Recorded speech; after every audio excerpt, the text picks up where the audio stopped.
இந்திய அரசியலமை எப்பகுதியில் மாநில அரசாங்கம் பற்றி விளக்கப்படுகிறது? ஏ. மூன்றாவது பகுதி. பி. நான்காவது பகுதி. சி. ஐந்தாவது பகுதி. டி.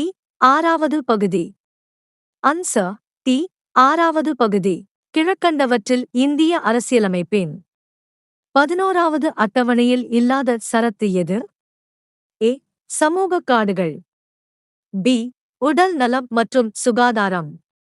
சி. பொது விநியோக முறை. டி. விலங்கு வதைப்படுதலை தடை செய்தல். Answer D. விலங்கு வதைப்படுதலை தடை செய்தல். இந்திய அரசியலமைப்பின் 11வது பகுதி எதனை பற்றி விவரிக்கிறது? ஏ. மத்திய மாநில உறவுகள். பி. மத்திய அரசாங்கம். சி.